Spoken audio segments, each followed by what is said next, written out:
पटरी पे सुबह 5:15 बजे बहुत ही अनफॉर्चुनेट तरीके से 16 मजदूरों की डेथ हो गई है। 5:15 बजे यहाँ से जो कैरियर ट्रेन गुजर रही थी उसके नीचे वो लोग अनफॉर्चुनेटली आ गए हैं। उनमें से एक इंजर्ड है, वो हॉस्पिटल में है। 4 लोग जो थोड़ा दूर बैठे थे उनकी हम पूछताछ कर रहे हैं और वो थोड़ा सा सदमे में है, तो उनसे बाकी सारी चीज़ें वेरीफाई करना और वो कहाँ से आए, कैसे निकले, वो सब करना अभी हमारी प्रोसीजर चालू है। अभी तक उसमें 16 मजदूरों की अनफॉर्चुनेट डेथ हो चुकी है। एक आदमी इंजर्ड है। मैम कहाँ जा रहे थे? ये लोग जालना से निकले थे, ऐसा जो आदमी अभी बचा है उन्होंने ऐसा बताया है। We are verifying that.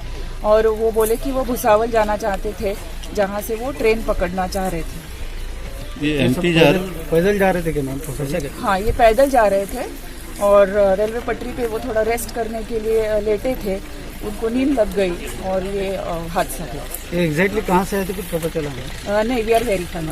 Ma'am बताया जा रहा है कि कंपनी से कोई इनका कॉन्ट्रैक्ट है। We are verifying that. अभी हमारी प्राइमरी रिस्पॉन्सिबिलिटी है to take care of the incident first, और जो लोग बचे हैं उनको काउंसलिंग करना, जो इंजर्ड है उनको ट्रीटमेंट देना, और बाकी की जो सारी चीज़ें हैं in due course of time